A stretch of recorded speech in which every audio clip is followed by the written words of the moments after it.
Hello everyone, welcome to week 4 in module 4 of the language and practice of media arts. What I want to do this week is deconstruct one of my favorite scenes from the film Psycho. Alfred Hitchcock was mentioned in the intro blurb for module 4 and for module 3. And so I thought I would use this as an example and show you how the master actually constructs the scene. And I can use this to demonstrate other elements for this week, including some of the visual elements that you will be filming for the discussion board, and also the shot list, which is due this week for your assignment. All right, so this is a great scene to analyze.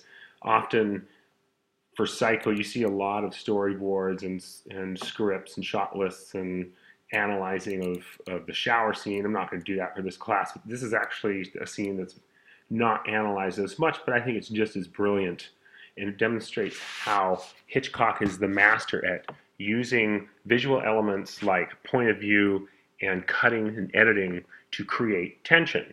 All right, first let's see the whole scene. I'll show you the setup of the scene, and then I will start breaking it down and show it a few more times.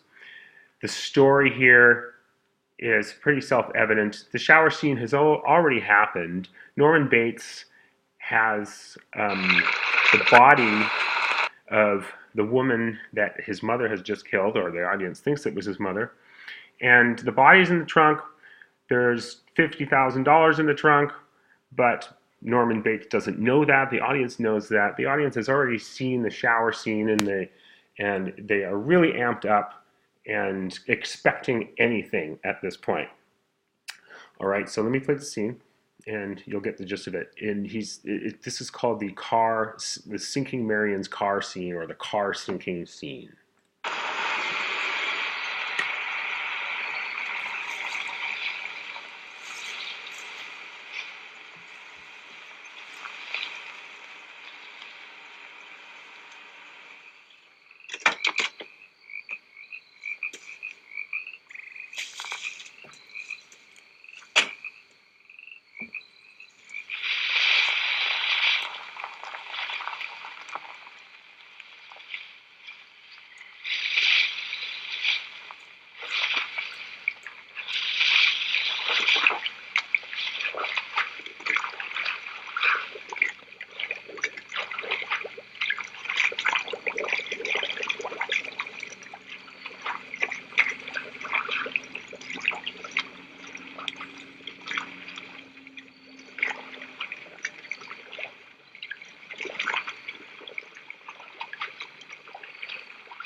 Okay, so that's the scene. You get the general flow of the action there.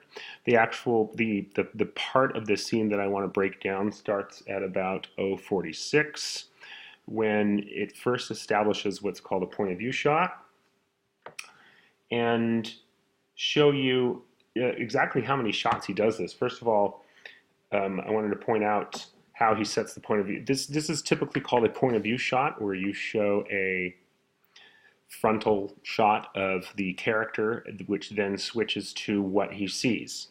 It usually takes 2 shots to set up a point of view shot. You can use more, but typically it requires 2 in the common language of cinema. Okay, the shot lengths are pretty short. Let me start at 046 and count the shots, or actually the cuts here. There's 1, 2, 3, 4, 5, 6, 7, 8. Now that's important. It's not until the 8th cut that the sound of the burbling car goes out. And that's one of the things that you're not doing for this week is analyzing the sound. But I wanted to mention that because I made some comments in some of your uh, videos, or actually your scripts about sound and the difference between internal sound and external sound and so on. The sound here, try to think of all the different sounds that are in here. Okay, you have sounds of crickets, you have the sound of the wind in the trees, you have the sound of the gurgling car, which is very important. Okay, and probably a couple of other sounds that some of you might notice. There's no music. Hitchcock chose not to put music on this for a reason, even though there's soundtrack on other parts of the movie. There's no sound here except what is called the diegetic sound.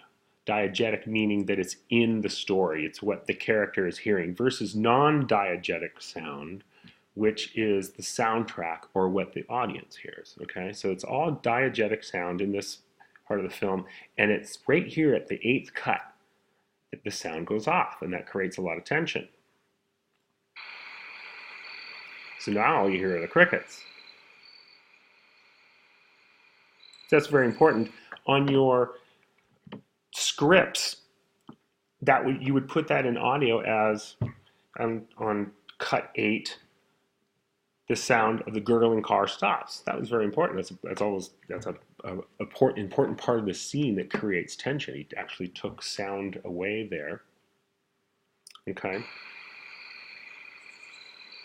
So anyway, that's diegetic versus non-diegetic sound. And another thing is with this use of cutting, it illustrates something from your text in chapter 5, where they talk about form, film form, all right, and form and expectations. Hitchcock, by showing you seven cuts of the car going down in his point of view, you expect the car to keep sinking. So, by clip 8, he disrupts those expectations by having the car stop gurgling. Oops. That creates a lot of tension, and it worked very well. When this film was first shown, people were already, again, very anxious. They were expecting anything. And at this point in the film, people were actually yelling at the screen, telling Norman, hey, the car's not going down, push it down. Or they were screaming at the screen, there's monies in the car, and stuff like that. So the audience was very much affected by this. Why does this have anything to do with 30-second ads? Well, you will find that advertisers use these techniques constantly, especially when they're using stories in their ads. And these are some of the typical ways that you can create tension. Okay, this video is already getting a bit long, so I'm going to make separate little videos to demonstrate visual elements, composition, and lighting, and then a brief demonstration of the shot list. Okay.